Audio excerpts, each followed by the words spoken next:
अस्सलामु अलैकुम वरहमतुल्लाहि वबरकातुहू नहमदुहु नुसल्ली अला रसूलिल करीम अम्मा बाद अऊज़ु बिल्लाहि मिनश शैतानिर रजीम बिस्मिल्लाहिर रहमानिर रहीम जज़ल्लाहु अन्ना मुहम्मदम मा हुवा अहलु जज़ल्लाहु अन्ना मुहम्मदम मा हुवा अहलु अल्लाहुम्मा अल्लिमना मा रशिद उमूरिना वज़ना मिन शुरुरि अनफुसिना व मिन सय्यिआति अमालिना अल्लाहुम्मा अल्लिमना मा रशिद उमूरिना वज़ना मिन शुरुरि अनफुसिना व मिन सय्यिआति अमालिना अल्लाहुम्मा हदिना वहदि बिना वहदिन नास जमीआ वजअलना सवाबन लिमन इहतदा अल्लाहुम्मा अंसुर मन नसर दीन मुहम्मदिन सल्लल्लाहु अलैहि वसल्लम वजअल मिनहुम अल्लाहुम्मा अर्जुकना शहादतन फी साबिलिक व मौतन बिलादि हबीबिका। আজকে 5 তারিখ মার্চ মাস 2025 সাল। আল্লাহ সুবহানাহু দরবারে লক্ষ লক্ষ শুকরিয়া আদায় করি যে আল্লাহ সুবহানাহু তাআলা আমাকে সুস্থ রাখছেন। এর জন্য আমি আল্লাহ সুবহানাহু তাআলাকে ধন্যবাদ জানাই এবং আমার ফেসবুকের বন্ধুরা যারা আছেন এবং অন্যান্য যারা ধর্ম বর্ণ গোত্র এবং সমস্ত মানব জাতি যারা আমার এই ভিডিও দেখতেছেন সবার প্রতি আমার আন্তরিকভাবে শুভেচ্ছা এবং ভালোবাসা রইল। আমার নাম মোহাম্মদ রুকনুদ্দিন, নান্দিনা পুরাতনপাড়া, জামালপুর অধিবাসী, বাংলাদেশ আমার দেশ।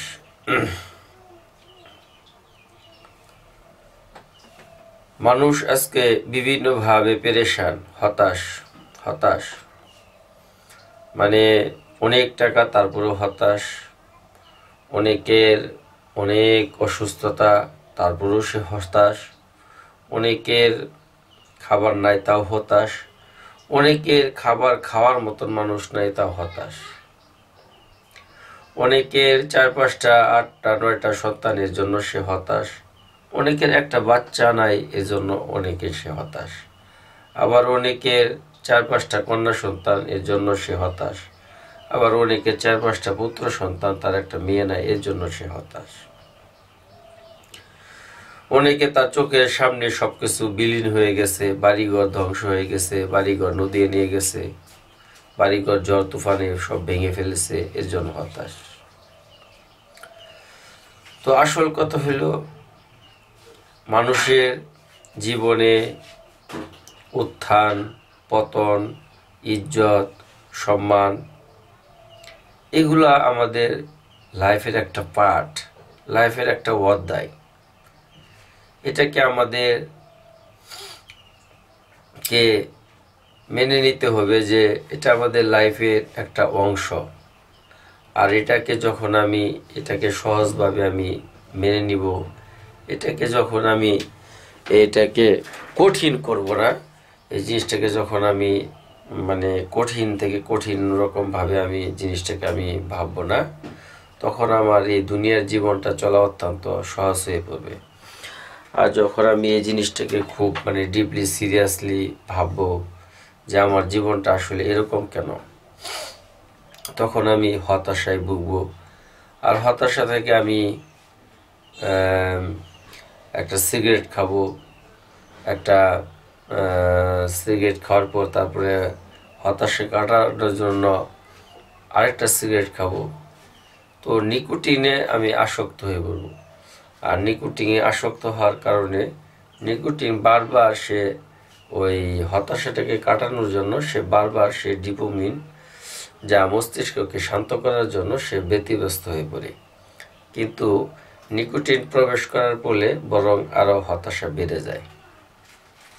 সে ওইটাকেই বারবার গ্রহণ করার জন্য চেষ্টা করে, তারপরে সে আরও বড় ধরনের চিন্তা ভাবনা করে সে গাঁজা, ভাং, চরস, ইয়াবা, হিরোইন বিভিন্ন ধরনের ড্রাগের দিকে এডিক্টেড হয়, আইসবার্গের মতন ড্রাগে এডিক্টেড হয়ে যায়। তো সেই জন্য আসলে হতাশ হওয়া যাবে না।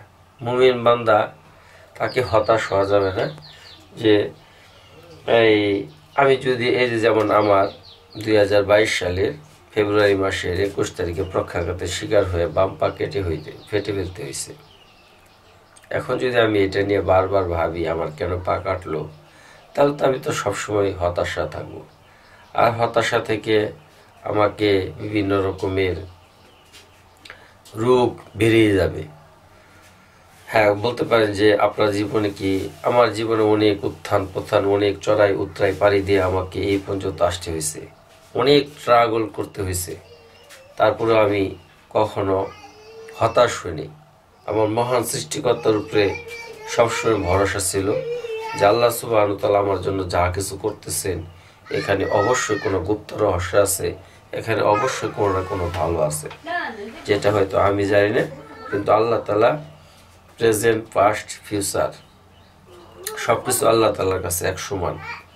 এখানে আমি বুঝি আর না বুঝি সবকিছু আমার বুঝতে হবে এমন কোনো কিছু না। হ্যাঁ, এখন যদি আমি বুঝতে চাই যে আল্লাহ আমাকে কেন বানাইলো, আমি তো আসতে চাই নাই, আবার জান্নাত কেন বানাইলো, আবার জাহান্নাম কেন বানাইলো, আবার আল্লাহ কি বা কি বানাইলো, আল্লাহ আবার আল্লাহও কই থেকে আইলো, এই সমস্ত যখনই আমি এগুলো ভাববো তখন আমি আস্তে আস্তে আস্তে আস্তে মানসিক ভারসাম্যহীনতা আমার ভিতরে চলে আসবে। সেজন্য এগুলো ভাবার আমার দরকার নেই। আমি যতটুকু আমাকে আল্লাহ তাআলা মানে ভাবতে বলছে আমি এতটুকু ফুল স্টপ, তারপরে আমি একটু আগাবো না। যাই হোক, দুনিয়ার জীবনটা এটা একটা মানে পরীক্ষা। প্রতিটা মুহূর্তে কেউ কেউ ও অসুস্থতার সাথে সে পরীক্ষা দিতেছে, কেউ ক্যান্সারের হাসপাতালে ক্যান্সারের জীবাণুর সাথে সে লড়তেছে, কেউ হাঁফানি হয়েছে সে এটার সাথে লড়তেছে, কেউ লিভার সিরোসিস হয়েছে এটার পিছনে সে লড়তেছে, কেউ অর্থনৈতিকভাবে পঙ্গু হয়ে গেছে এটার পিছনে লড়তেছে। এক একজন এক এক ভাবে সে লড়তেছে, প্রতিযোগিতায় লিপ্ত হয়ে গেছে, যে কেউ অনেক আছে তারপর আরো চাই, কেউ নাই তারপরেও সে মানে তার কেন থাকলো না, এর জন্য হতাশ হওয়া যাবে না। মুমিন বান্দা সবসময় তার দিল সবসময় কলবে সালিম থাকবে, ইতমিনান, কলবে সালিম, ইতমিনান। কলবে সালিম কাকে বলে আমি উদাহরণ আপনাদেরকে বুঝাইতেছি। কলবে সালিম কাকে বলে? ইব্রাহিম আলাইহিস সালাম যখন তার পিতা আজর তাকে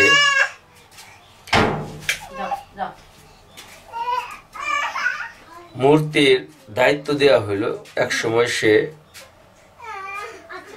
মূর্তি পূজা এগুলা পছন্দ করতো না।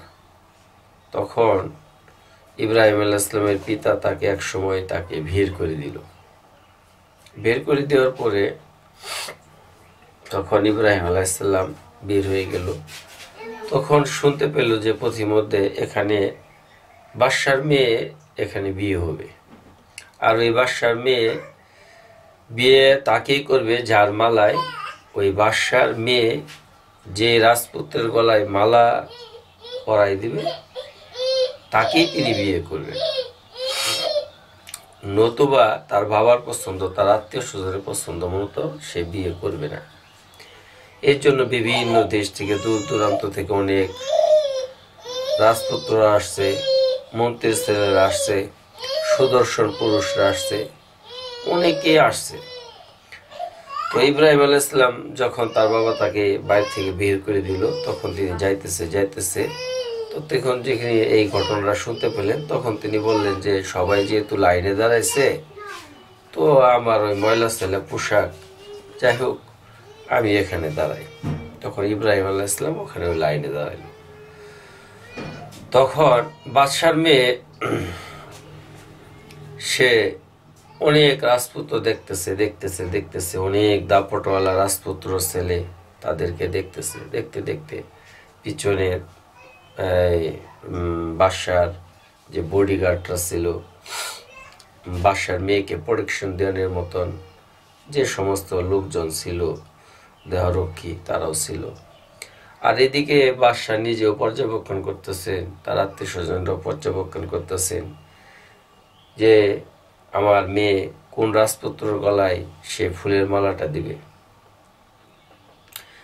কিন্তু এই অনেক রাজপুত্র ওভারটেক করে যায়, সেটা দেখে পিছনে এক লোক দাঁড়িয়ে রয়েছে। তো ইব্রাহিম আলাইহিস সালাম তিনার গলায় তিনি মালাটা দিলেন। এটা দেওয়াতে তার পিতা অত্যন্ত বিষণ্ণতা বোধ করলেন এবং তার ব্যাপারে জাস্টিফাই করলেন যে আসলে তার পরিচয়টা কি। এখন যখন তার পরিচয় জানা গেল, তখন দিল যে ওই বাদশাহরই যে এলাকা আছে, এলাকার ভিতরে সে মূর্তি পূজা বানা, সে আজরের পুত্র। তখন এটা তার বাবা বাদশাহ এটা মেনে নিতে পারতেছে না যে আমার মেয়ে এরকম একটা নিম্ন ঘরের ছেলের কাছে যাবে, এটা আমার দ্বারা কোনো সম্ভব না। তখন কিন্তু সে তো মানুষের সামনে ঘোষণা করছে, এদিক দিয়ে অনেক রাজা বাদশার ছেলেরা তাদের মাথা খারাপ হয়েছে, এটা কি করলো। কিন্তু শর্ত অনুযায়ী তার মেয়ে তাকে বললো যে আব্বু তুমি যে শর্ত দিছো, আমি শর্ত অনুযায়ী আমি রাজপুত্র চয়েস করছি। এখন রাজপুত্র তুমি তো বলো নাই যে অমুকের ছেলে হবে না, তুমি বলছো যার মালা, যারা লাইনে দাঁড়াবে, যাকে মালা দেবে তার সাথে আমার বিয়ে বিবাহ বন্ধনে তুমি আবদ্ধ করবে।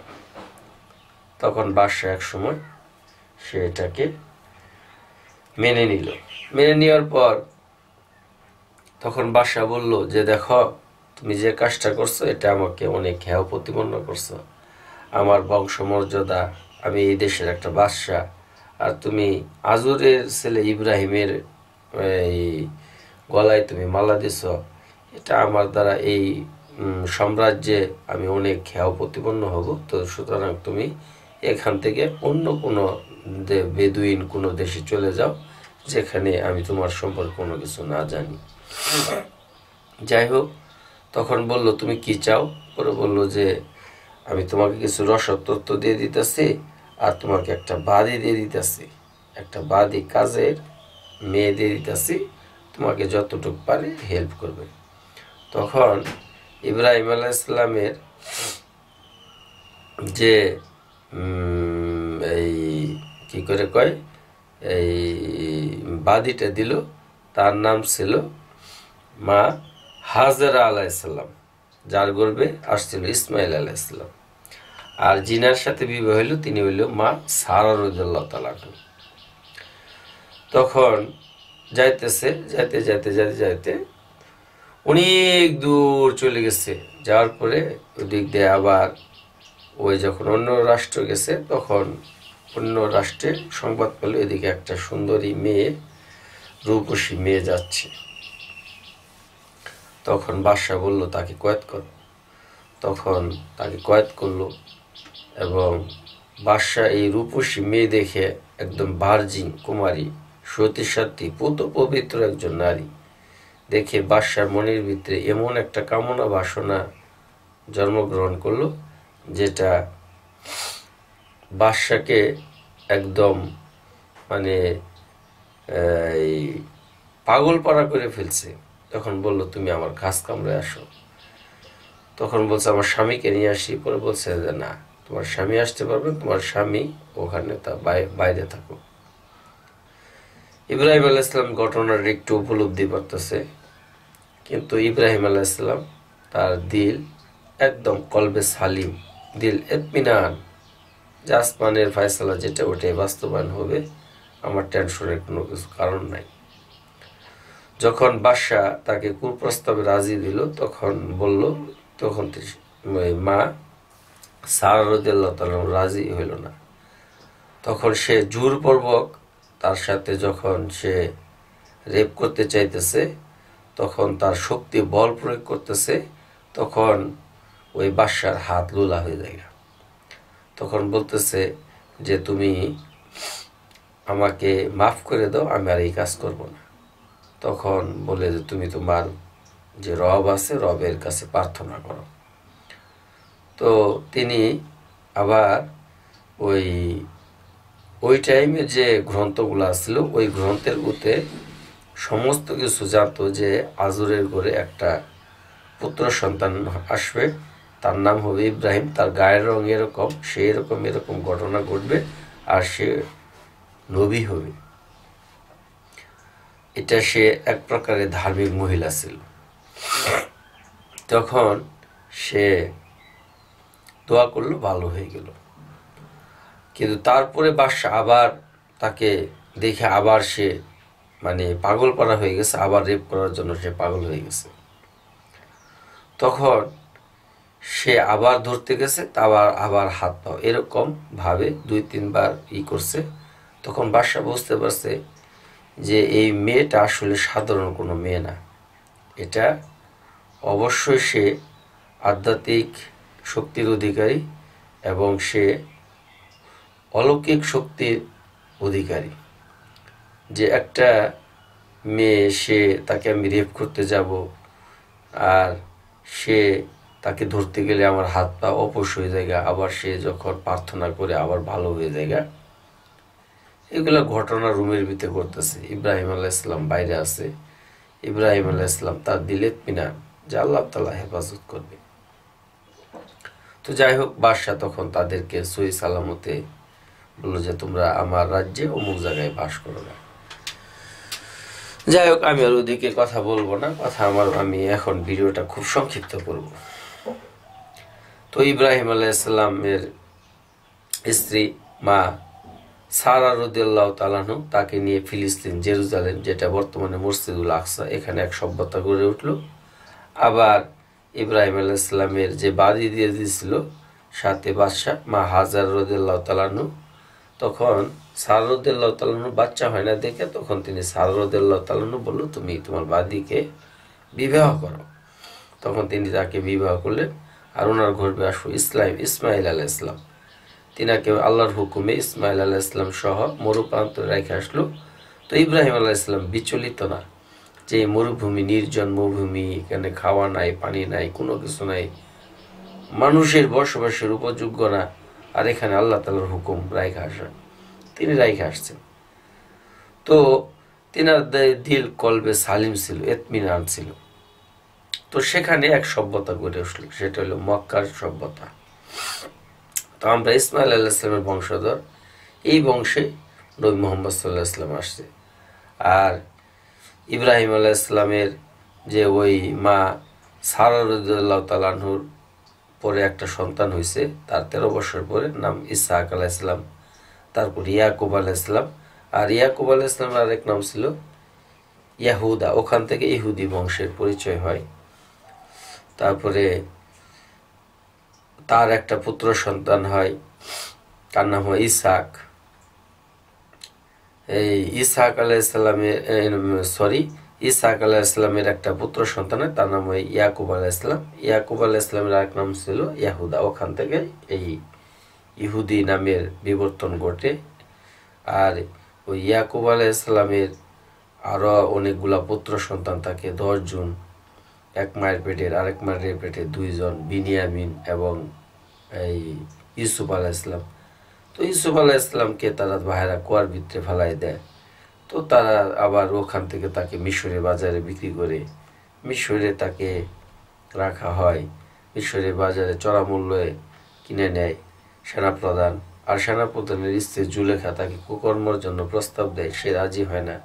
এই জন্য তাকে অমানসিক নির্যাতন করে জুলেখা 7 বছর পর্যন্ত জাজিরা কারাগারের ভিতরে অমানসিক নির্যাতন করে মিথ্যা তহমত দেয় যে আমার সাথে সে খারাপ কাজ করার জন্য, আমাকে রেপ করার জন্য তার সেনাপ্রধানকে বলছে যে আমাকে সে রেপ করতে চাওয়ার জন্য সে আপনার খাস কামরায় প্রবেশ করছে।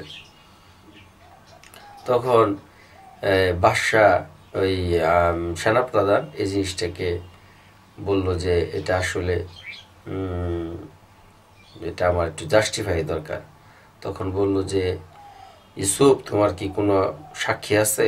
তখন বলছে যে হ্যাঁ, আমার একটা সাক্ষী আছে, আমি তার সাথে এর ধরনের কোনো কাজ করিনি। ওরা বললো যে সাক্ষীকে? ওরা বলছে যে ওই ছোট্ট শিশু। এদিকে জুলেখার বোন আসছিল, বোনের একটা বাচ্চা, ছোট্ট বাচ্চা আসছে। তখন বলতেছে এটা কেমন ধরনের কথা যে ছোট বাচ্চা তাকে সাক্ষী দিবে? তখন বলছে হ্যাঁ। তখন বলছে যে তুমি কি জানো? ছোট বাচ্চা, একদম দুধের বাচ্চা। তখন তিনি বলতেছেন যে কমিসিন কোদ্দামিন, যে তার যদি জামা যদি সামনে দিয়ে ছুঁড়া থাকে তাহলে হয়তো ইউসুফ দোষী, আর যদি পিছন দিকে ছুঁড়া থাকে তাহলে জুলেখা দোষী। তখন দেখলো ইউসুফ আলাইহিস সালামের পিছন দিয়ে এই জামাটা ছিঁড়ে। তখন বাদশাহ সেনাপ্রধান যিনি ছিলেন তখন বলল যে মেয়েদের চালাকি অত্যন্ত ধূর্তবাস। তো তারপরেও জুলেখা তাকে ছাড়ে নাই।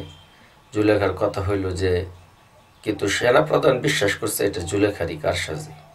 তারপরেও জুলেখা তাকে অনেক চেষ্টা করছে, যখন বাধ্য করতে পারে নাই তখন তাকে জাজিরা বহু দূরে একটা কারাগার ছিল, ওই কারাগারের ভিতরে প্রতিদিন সে অন্য সোলজার দিয়ে সে যায় সেরে পিটাইতো, আর ওই কাজের জন্য সে যাতে রাজি হয় এটাকে শেখানোর জন্য। কিন্তু ইউসুফ আলাইহিস সালাম করে না। যাই হোক, ওখানে তিনি একটা স্বপ্নের ব্যাখ্যা পড়ছিল, ওই ব্যাখ্যাটা সত্য হয়। তারপরে ওই বাদশা যখন আরেকটা স্বপ্নে দেয় দেখে তখন বলছে যে এই স্বপ্নের ব্যাখ্যা কি। তখন ওই লোকে বলছিল যে এরকম কারাগারের ভিতরে একটা ছেলে আছে, ইয়াং তরুণ, সে যদি এটা বলতে পারে তখন সে এটা স্বপ্নের ব্যাখ্যা দেয়, তখন এই ঘটনাটা সত্য হয়। তখন ওখান থেকে তাকে নেওয়া হয়, তখন তাকে খাদ্যমন্ত্রী বানা হয়। তারপরে এক সময় সে মিশরের বাদশা হয়। তারপরে এক সময় জুলেখা তার জন্য পাগল হয়ে যায়। জুলেখা বৃদ্ধ বয়সে পতিত হয়। তখন জুলেখা একদম সব জনসম্মুখে একটা রুমাল দিয়ে ডাকে দেয়। জুলেখা একদম ইয়াং তরুণ হয়ে যায়। তারপরে তার বলছিল আহাদা আহসারা কাউকাবান, যে 11টা ভাই তাকে সেজদা করবে, 11টা তারকা রাজি।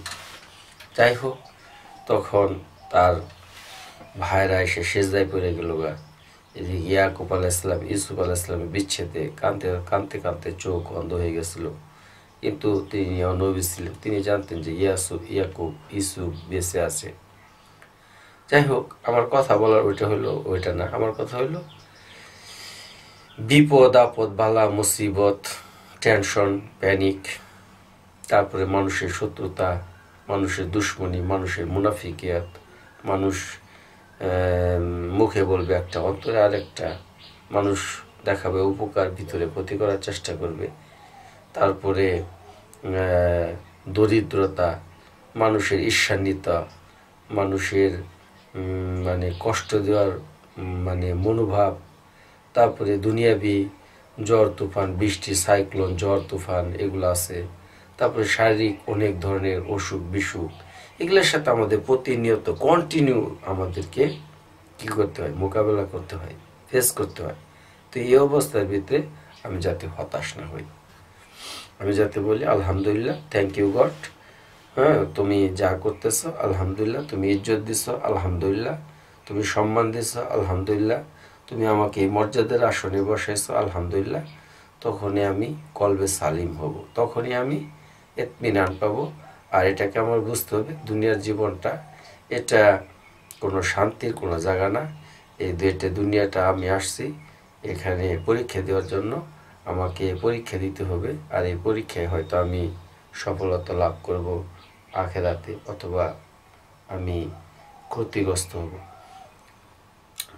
তো এই জন্য আমরা সাধু না সাজি, সাধুর ভান না করি। প্রকৃতপক্ষে আমি একজন ভালো মানুষ হই, দেশের জন্য, জাতির জন্য, প্রত্যেকটা মানুষের জন্য আমি আমার অবস্থান থেকে কাজ করে যাব। আর সবচেয়ে বড় জিনিস হইতেছে যে মানুষকে সৎ কাজের আদেশ করা, মানুষের সাথে অসৎ কাজের নিষেধ করা। একটা দুর্বল অসহায় মানুষের সাথে কোনো ধরনের আমি এমন কোনো কৃতকর্ম করব না যে মাজলুমের বদদুয়া আল্লাহর দরবারে মানে কখনো ফিরাই দেয় না। আর হইতেছে ন্যায় ইনসাফগার বাদশা, যে তার যার যার অবস্থান থেকে সে যদি ইনসাফগার হয় তাকে আল্লাহ তাআলা আরশে আজিমে ছায়ার নিচে বসাবে। আরেক হইতেছে রমজানের রোজাদারে, সেখানে আমরা রোজা রেখে আল্লাহ তাআলার নিকট দোয়া করব। আল্লাহ যদি আমাদের দোয়া দুনিয়াতে কবুল না হয়, আখেরাতের জন্য দোয়া থাকবে, কবুল আখেরাতের জন্য থাকবে। তো আমার কথার ভিতরে ভুল হলে কাইন্ডলি ক্ষমা দৃষ্টিতে থাকবো। আমরা সৎ কাজের আদেশ করব, অসৎ কাজের নিষেধ করবে, এবং কি এটা আমাদের জিম্মাদারি। আসসালামু আলাইকুম প্রিয় দেশবাসী, যারা আমার ভিডিও দেখতেছেন সারা ওয়ার্ল্ডের ভিতরে সমস্ত মুসলমান নরনারীদের মাঝে ছড়াই দেন। এবং আমি আরও উন্নত প্রযুক্তি ব্যবহার করতে বলবো, যারা সফটওয়্যার ইঞ্জিনিয়ার আছেন তারা যেন এই বাংলা কথাগুলোকে তারা ইংলিশেতে ড্রাইভ করে এবং আরবিতে ড্রাইভ করে দেন, নিজ দিয়ে লেখা ভাষে, যাতে করে যারা বাংলা কথা বলে, যারা না বুঝে, সবাই তো আসলে ইংরেজিতে টকিং করতে পারে না বা আরবিতে করতে পারে না, তো তারা যেন ওই নিচের লেখাটাকে পড়ে তারা বুঝতে পারে যে কি বলা হইতেছে। তো আল্লাহ তালা কার কথার মাধ্যমে কার জীবনে পরিবর্তন আসবে এটা আল্লাহ তালা সবচেয়ে ভালো জানেন। সেই জন্য তো আল্লাহ তালার দরবারে আমাদেরকে দোয়া করা, আল্লাহ তালা আমাদের বাংলাদেশের প্রত্যেকটা মুসলমান এবং প্রত্যেকটা অন্যান্য ধর্মাবলম্বী যারা আছে, আমরা ভ্রাতৃত্ববোধ বজায় রাখবো। আমরা সবাই মিলে দেশটাকে সুন্দর করে সাজাবো এবং দেশটাকে ভালো রাখার জন্য চেষ্টা করব। প্রত্যেকটা বাংলাদেশের নাগরিক এখানে শান্তিতে বসবাস করতে পারে। এর জন্য যেই সরকার যেই থাকুক না কেন, আমরা যেন দেশের জন্য কাজ করব, দেশের কল্যাণার্থে কাজ করব। দেশ ক্ষতিগ্রস্ত হলে তাহলে আমরা সারা ওয়ার্ল্ডের ভিতরে আমাদের মান সম্মানের অনেক ক্ষতি হয়ে যাবে। তো আমার কথার ভিতরে ভুল হলে স্লিপ অফ টাং কাইন্ডলি ক্ষমার দৃষ্টি দেখবেন। আসসালামু আলাইকুম রহমতুল্লাহি ওয়া বারাকাতুহু।